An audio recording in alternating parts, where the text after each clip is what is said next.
Hoy, en la hora de la biología, vamos a hablar de la verdad. Vamos a contaros los 3 alimentos que pueden matarte y tú no sabías. Todo con nuestro compañero Oriol. Sí, porque son 3 además. Estaba buscando información sobre cocina medicinal porque con las fiestas a todo el mundo le vendría bien incorporar alimentos a la dieta que mejoran la digestión. Aunque este año muchos de nosotros no podemos visitar a padres o abuelos o lo que sea, que son los principales culpables de esta indigestión. Pero bueno, al menos que quede claro que me preocupo por los oyentes.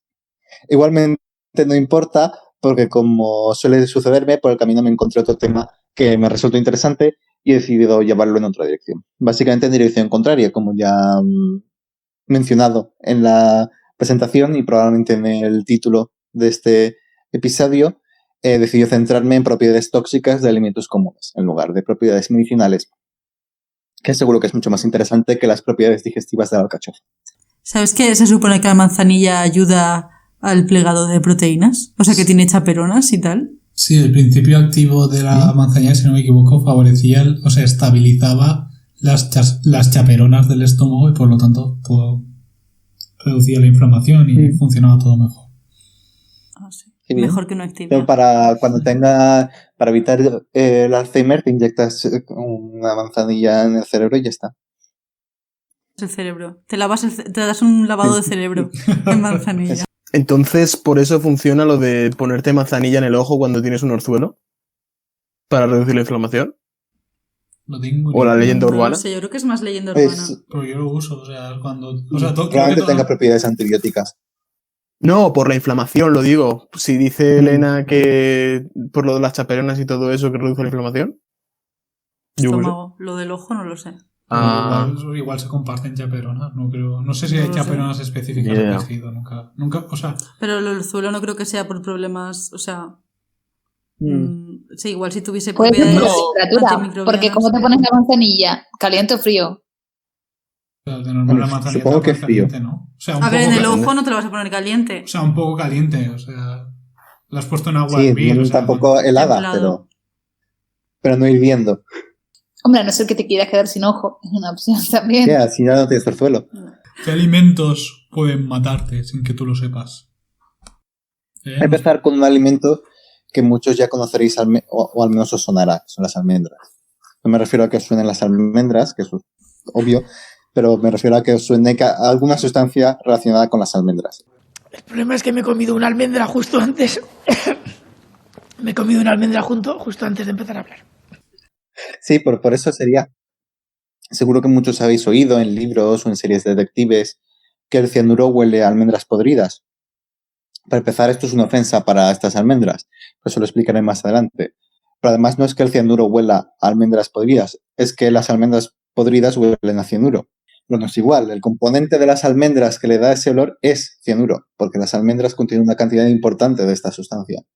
¿Esto no es lo que también le pasa a las semillas de manzana? Que si te come... Sí, luego lo menciono. La semilla de manzana no está relacionada, pero las semillas de manzana también tienen una cantidad importante de cianuro. Tienen más o menos la misma cantidad de cianuro, lo que pasa es que es más pequeño que una almendra. ¿No era arsénico lo que tenía las pepitas? Lo que tenía arsénico son las peras. Pero bueno, en el caso de la almendra, podéis pensar que una almendra no puede tener tanto cianuro, pero pueden llegar a contener entre 4 y 9 miligramos por almendra.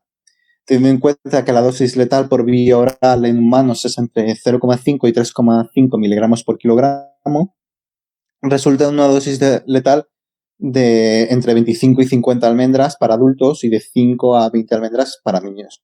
Supongo que conocéis más o menos los efectos del cianuro, pero básicamente se producen efectos similares a una insuficiencia respiratoria. Lo que hace es unir irreversiblemente a la citocromo-C oxidasa, que es la última enzima de la cadena de transporte de electrones, que está en la membrana de la mitocondria, y por tanto impide la respiración celular y la producción de ATP. Afortunadamente, estas almendras ricas en cianuro nos avisan con su sabor amargo. Una de las plantas más mortíferas del planeta. De hecho, trata de advertírnoslo con su sabor horrendo.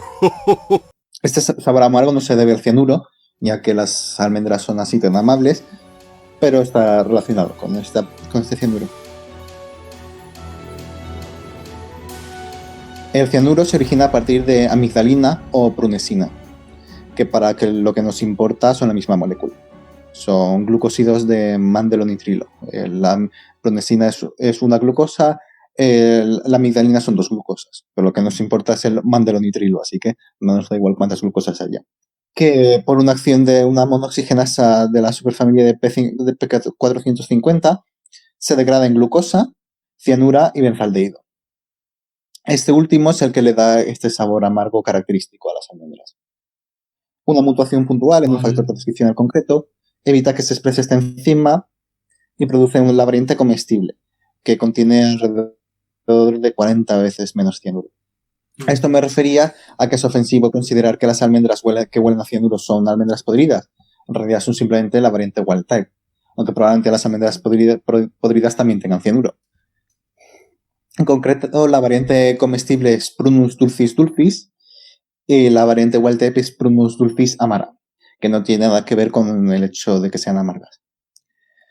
Por cierto, si el nombre del género suena, es porque es el mismo género que la ciruela, el albaricoque, el melocotón o la cereza, siendo el melocotón el pariente más cercano a la almendra.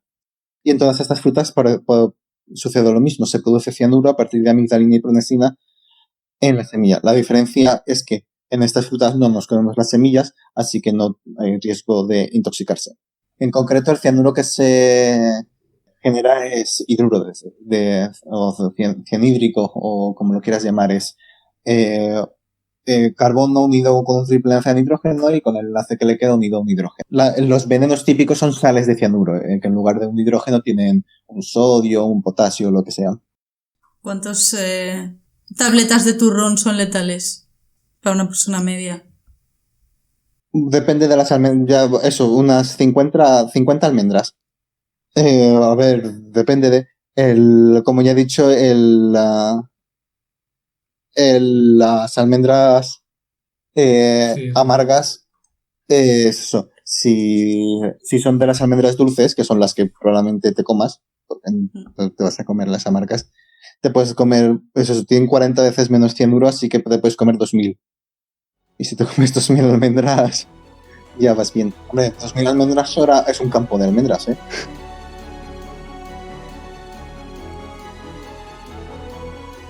Hablando de plantas que no parecen estar relacionadas, pero lo están, nuestro siguiente alimento con propiedades tóxicas es la patata, que por si os interesa está estrechamente relacionada con el tomate y la berenjena.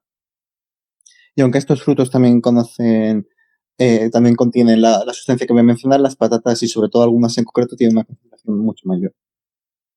La sustancia es la solanina, que se ha utilizado como medicina desde la antigüedad, aunque siempre se había considerado un tratamiento arriesgado por la toxicidad.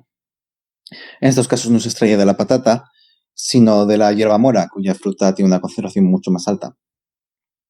Esta sustancia es un glicoalcaloide que las plantas del género Solanum sintetizan para protegerse de la depredación, principalmente por insectos. Pertenece a la familia de las saponinas y produce espumas y lajitas en agua. Su mecanismo de acción se basa en la interacción con canales iónicos, lo que produce la despolarización de la membrana y se traduce en los trastornos neurológicos que son comunes a muchos alcaloides, como arritmias, alucinaciones, parálisis. Por ejemplo, alcaloides famosos son la digitalina, de la digitalis o la veladona, que también producen cosas similares. Pero una característica especial que también tiene la solanina es que también es capaz de interaccionar con transportadores de la membrana mitocondrial, cuya disrupción produce la salida de factores apoptóticos al citoplasma, como SMAC Diablo o el citocromo C, lo que activa la apoptosis mediada por mitocondrias. Y ahora es cuando le pone las orejas así para arriba como un perrito, porque esto es un tema que le interesa a ella, que si quiere explicar más puede explicar.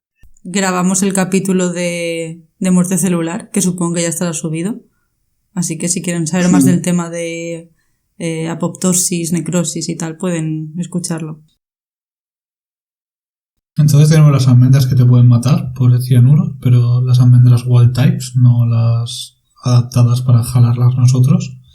Ya tenemos una sustancia que deriva de las patatas berenjenas o la hierba mora, creo que has dicho, y que te puede matar, pero matar bien por activando los mecanismos apoptóticos de muerte celular programada de la célula. Hombre, no te lo activa por todo el cuerpo, pero sí, no es agradable igualmente. Si te mata, lo hace por la vía por la parálisis y por las arritmias, por la vía neurológica, pero también tiene efectos apoptóticos en las células. Lo que hace estas propiedades apoptóticas es que la intoxicación con solanina, aparte de estos efectos típicos de los alcaloides, produce hemorragias internas, úlceras y también reacciones cutáneas, por eso, porque produce la apoptosis de las células con las que entra en contacto. Así que ahora, cuando cualquiera de nosotros estemos frente a una tapa de patatas bravas, tenemos la posibilidad de que o nos provoque hemorragias y la muerte, o tener un buen viaje para conocer a tu animal tótem guardián y ver ahí como Homer cuando se tomó el chili que estaba viendo, o sea, alucinaciones con su zorro tótem guardián. Igual si comes 30 kilos de patatas. Eso era lo que iba a mencionar, que probablemente ahora muchos de vosotros estéis pensando en no volver a probar una patata en su vida. Pero la mayoría de patatas no conllevan un riesgo elevado de intoxicación. Igualmente no es buena idea comerse 10 o 20 patatas de una sentada. De media, las patatas tienen alrededor de 0,075 miligramos de solanina por gramo de patata. Si lo multiplicamos por la masa media de una patata, que es una cosa que tuve que buscar en Google y es muy divertido, que es 167 gramos, nos da unos 12,5 miligramos de solanina por patata. La dosis de solanina a la que se empieza a ver toxicidad es de 2 a 5 miligramos por kilogramo y puede ser letal a partir de 3 a 6 miligramos por kilogramo. Bueno, no me he mencionado antes que lo de miligramos por kilogramo, lo que me refiero es miligramos de la sustancia por kilogramo de masa de la persona o animal que se lo tome.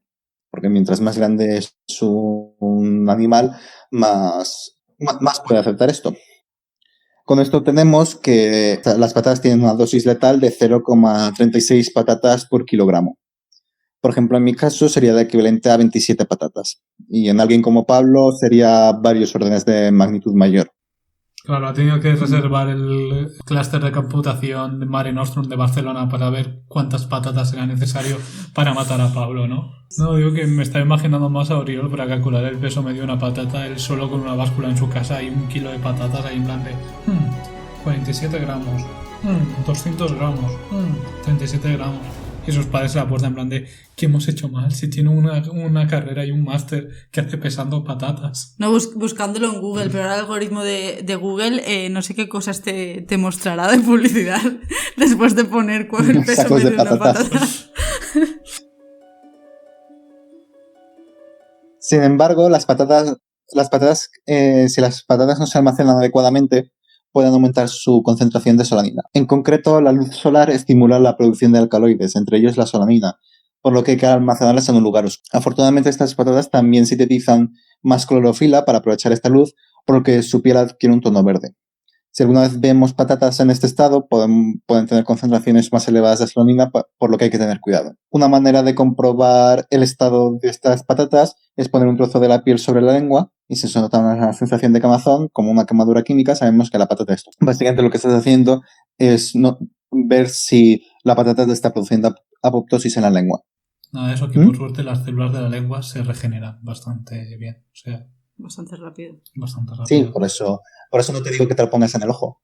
Estas patatas verdes tienen entre 4 y 6 veces más solanina que una patata corriente, lo que se traduce en mi caso en un máximo de 4 a 5 patatas, que me siguen pareciendo muchas patatas. A ver, yo creo que si te tomas una patata verde no repites. O sea, lo de comerte 4 o 5 patatas verdes lo veo un poco difícil. Ha habido casos de intoxicación, pero igualmente los casos de intoxicación por solanina, los pueden ser registrados, se pueden contar con una mano, básicamente, de muertes, quiero decir. De casos de intoxicación de que hayan presentado síntomas, no, porque hay más, probablemente más de 200 registrados.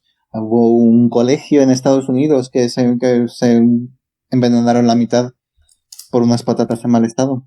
No, y también que es eso, que no es como las almendras que tienen 40 veces más cianuro y 40 veces más benzaldehído. Esto son 4 o 6 veces que probablemente no notes mucho la diferencia. Notarás que a lo mejor está un poco más amarga, pero dices, esta estaba un poco, saca un poco cruda o lo que sea, no lo sé. Pero no, otra cosa que quería decir es que no sirve cocinar la patata. Cocinarlas no tiene ningún efecto sobre los niveles de solanina. Lo que sí que viene bien es pelarlas, porque la solanina se suele acumular en la superficie, que es donde más luz pega. Así que al pelarlas se suele eliminar la mayoría de la solanina, así que simplemente con pelarlas en general tienen suficiente. Pero con las normales sí que puedes dejar la piel, es que eso está rico. Sí, sigue teniendo más solanina de lo normal, porque te dicen, sí, déjala la piel, que ahí está lo mejor. Sí, está lo mejor, pero también está lo peor. Ahí está todo. Pero quiero decir, si son patatas en mal estado, no te vas a morir, ¿no? Como patatas verdes. A ver, si te comes una no te vas a morir. Claro, no. Quiero decir, si son patatas que no están en mal estado, o sea, que están bien. Sí, no debería pasar nada. Otra parte que sí que tiene mucha solanina son los brotes nuevos. Cuando empiezan a salir las cositas blancas esas, eso también tiene bastante solanina. Pero eso básicamente todo el mundo lo quita. Sí. Lo de comerte la patata con piel sí que es más común, pero con brotes yo supongo que nadie se lo comerá.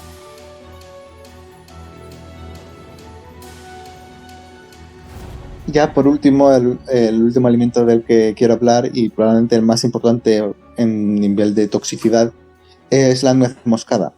Pero la nuez moscada no es afrodisíaca. Es psicoactiva. Que por eso es tóxica, porque cualquier cosa es psicoactiva, puedes coger una sobredosis. Pero bueno. Yo juraría que entre los alimentos afrodisíacos así que contaban estaba el ajo y la nuez moscada. La nuez moscada es tan afrodisíaca como la anfetamina. Componente tóxico de la nuez moscada es la miristicina, que a lo mejor a mis compañeros les suena porque es ese componente que purificamos y encapsulamos en cápsulas solubles de alginato en las prácticas de química orgánica, primero. Con cromatografía líquida, ¿verdad? Una de las diferentes etapas que utilizamos para el aislamiento. Creo que utilizamos el rotavapor para hacer la extracción, sí. Y luego lo mezclamos con alginato. Sí, y pusimos gotitas en cloruro cálcico, que es como se hacen los geles de alginato y las bolitas de alginato. Sí, de lo que está hablando de la miristicina, aparte de la miristicina hay otras sustancias similares presentes en la nuez moscada, como la lemicina o el safrol, que son análogos de catecolaminas, que actúan como neurotransmisores, las catecolaminas. Por ejemplo, la serotonina, la melatonina y la adrenalina son catecolaminas. Y probablemente el análogo de catecolamina más conocido es eso, las anfetaminas que he mencionado antes, porque la miristicina es similar a una anfetamina modificada. Es básicamente, tiene una cadena lateral, pero bueno, muchos derivados de anfetamina tienen cadenas laterales, pero lo que hace es cambiar el grupo amina, que no es un grupo amina, es una amida, es NHCH3, lo cambia por un CH2, unido a un doble enlace con el carbono anterior. Pero esa es la única diferencia que tiene. O sea, que en la ruta del bacalao de Valencia ya rulaban por ahí botes de nuez moscada como si no hubiese mañana.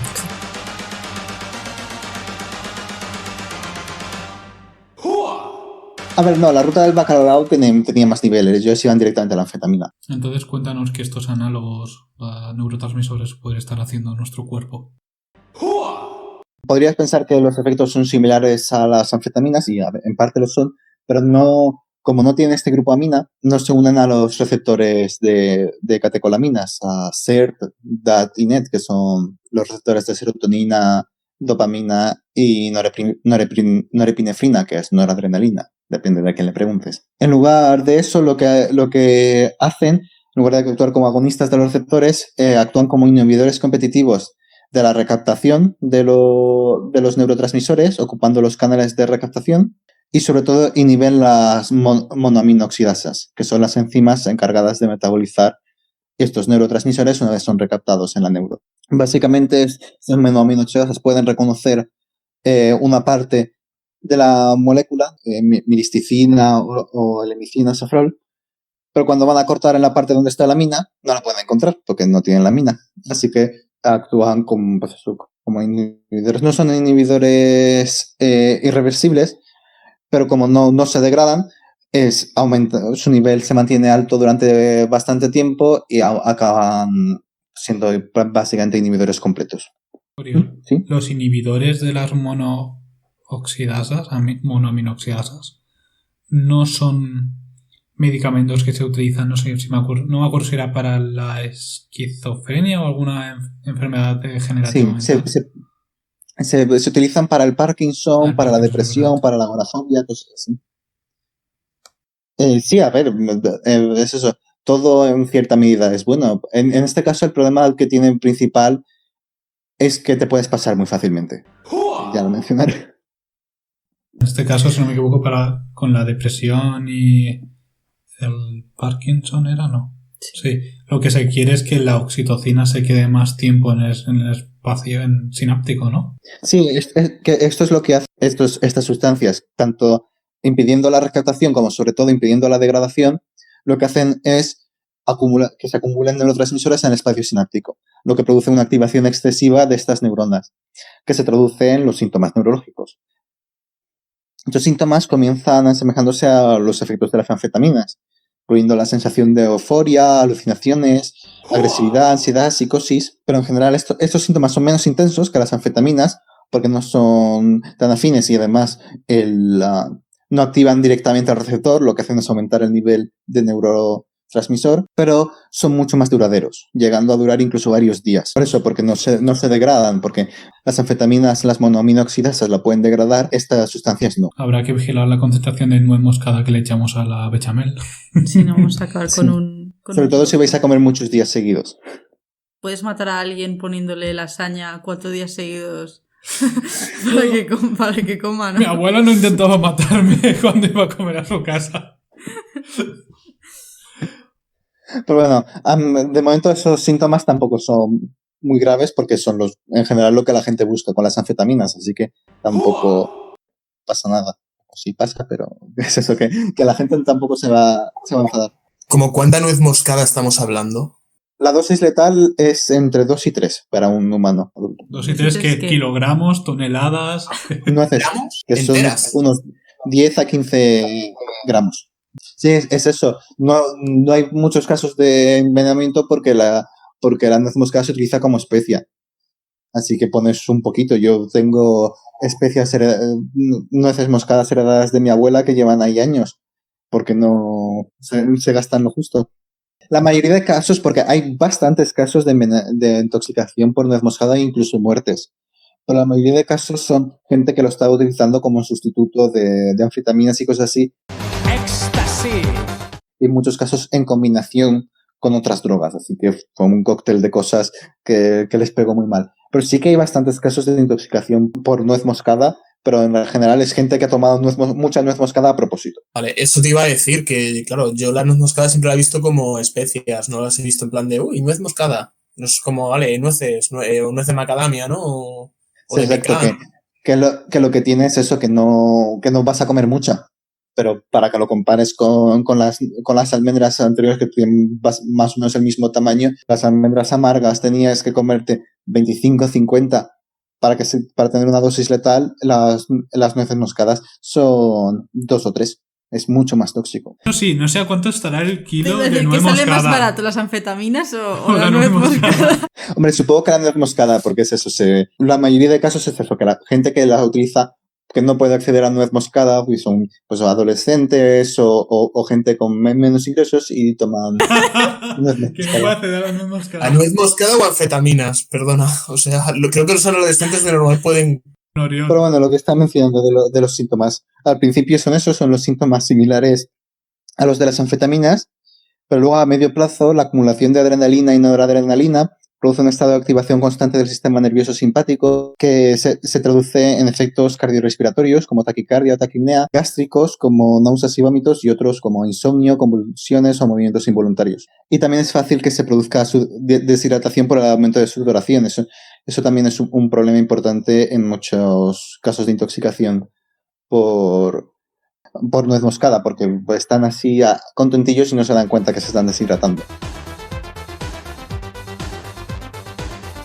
Y luego, a largo plazo, cuando la dosis es suficientemente alta, el estrés oxidativo sufrido por las neuronas que están en estado constante de activación acaba provocando daños irreversibles en el tejido nervioso, que se manifiestan como fuertes dolores de cabeza, amnesia, pérdida de coordinación y de capacidad de lenguaje y en raros casos pues, pérdida de conocimiento y al final la muerte.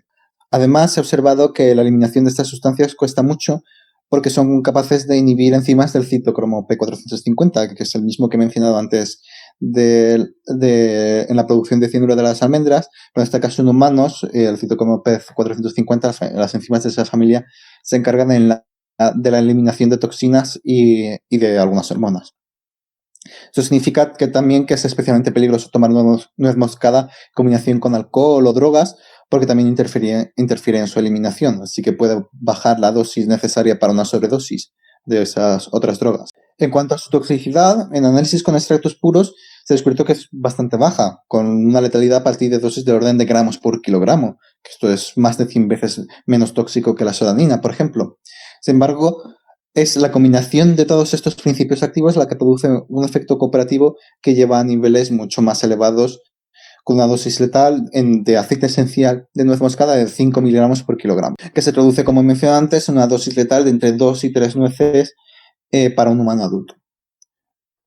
Eso, comparado con las almendras o 4 o 5 patatas, es una masa mucho más pequeña. O también otra planta que tiene propiedades, otra planta común que tiene propiedades así alucinógenas es la hoja del naranjo, que también lo conocerán mis compañeros como otra planta de la cual hicimos extracción en nuestra carrera en una práctica. Del rubisco, para ser exactos.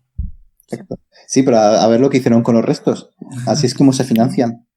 Sí, vendiendo droga. Pero bueno, todas estas toxinas, además, no son todo cosas malas. En el caso de la nuez moscada, al principio a la gente se pone contenta, pero bueno, no son todo cosas malas porque también se puede utilizar como medicamento. Como ya ha mencionado Pablo, los inhibidores de monominoxidasas son medicamentos que se utilizan para eso, para depresión y cosas así. Y, por ejemplo, tanto la solanina como la miristicina se está intentando utilizar para tratar el cáncer, porque como produce apoptosis. Bueno, de la miristicina no lo he mencionado, pero encontré un artículo que mencionaba que inducía la salida de citocromo C al citoplasma, que es una de las vías de comienzo de la apoptosis. Pero solamente he encontrado un artículo, así que no lo he mencionado. Pero sí que se está intentando mirar para utilizar para cáncer. Y en el caso del cianuro no, obviamente, porque no se puede tomar cianuro en ningún caso. Pero sí que se está intentando utilizar amigdalina para tratar también esto del cáncer. Como las células cancerosas toman muchos nutrientes, una cosa que tiene un par de glucosa le vendrá muy bien, se lo tomarán y producirán cianuro y se morirán. Pero todo eso es una fase muy, muy temprana. No he encontrado ningún dato así fiable que digas, vale, sí, esto puede funcionar. A todos los biólogos, bioquímicos, biotecnólogos, biólogos moleculares y biocosas que nos están escuchando, recordar que un gran poder conlleva una gran responsabilidad. Y farmacéuticos que también pueden sintetizar droga. Yo quería preguntar acerca de la nuez moscada, si dices que es muy difícil eliminar este compuesto del organismo, pues eso, si estás todos los días comiendo, aunque no sean 3 nueces, pero estás comiendo nuez moscada, al final sí que vas a tener parte de estos síntomas o va a ser perjudicial. No sé si ahí también... Sí, probablemente te pueda dar pues eso, náuseas y cosas así. Los efectos primeros que he mencionado es por el pico. Y si estás tomando poco cada día, no vas a tener ese pico de alucinaciones y cosas así. Pero probablemente sí que es fácil que te den náuseas o pues eso, taquicardia, ansiedad.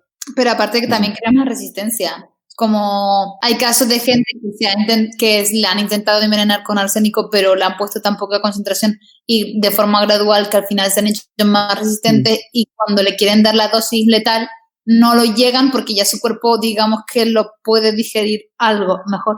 Aunque no Sí, sea. también que puedes utilizar croquetas y lasaña para producirte resistencia a una toxina. Sí, o sea, sería como con el alcohol, que al final de tanto tomarlo vas generando resistencia. Y otra cosa que no he mencionado es la miristicina sí que se detecta bien en sangre por eso de que se tarda en eliminar. Pero tanto el cianuro como la solanina se eliminan rápidamente y no se detectan después de que se metabolicen. Así que a no ser que pongas demasiado y se mueran inmediatamente. Las salmortas, que creo que bastante gente tuvo problemas después de la guerra civil porque, o sea, no tenían para comer y comían esta clase de legumbres y se ve que son neurotóxicas. O sea, realmente tampoco sé exactamente qué es lo que hacen en el organismo. Hombre, hay muchas judías que son neurotóxicas por los componentes que tienen. La almorta es tóxica porque tiene un compuesto que es un aminoácido ODAP que se asemeja al glutamato. Y se pone que desencadena parálisis espástica irreversible de los miembros inferiores. O sea, las piernas. Es un aminoácido neurotóxico. Es un aminoácido neurotóxico. O sea, produce espasmos. Pero ya se puede consumir, pone aquí. O sea, encontré que antes sí, porque se comía al natural, No, pero pero que ahora se vende en el Mercadona, ¿eh? Es que Pues creo es que difícil. ponen en el paquete que no es apto para consumo humano. Lo venden como para consumo para animales. Pero bueno, también tendrás que comer, yo que sé, 80 kilos o comerlo todos los días. O sea, Sí, no todos los días pero vas a va, comer este tipo de Sí, alimentos, supongo que ¿sabes? Después de la guerra civil supongo que la gente solo estaría comiendo eso. Entonces es Exactamente. mucho más rápido Exacto, que llegues sí. a la dosis letal. En cambio ahora se lo haces simplemente que un día Una te vez vas al a hacer año unas gachas o Te haces unas gachas con este tipo de unas harina. migas. Mm. Pero sí, es curioso. Hablando de ilegal, es que no lo he mencionado porque tampoco era importante, pero los almendros de la variedad Amara son ilegales en Estados Unidos por eso de que tienen cianuro, lo cual oficialmente los hace más peligrosos que una AK-47.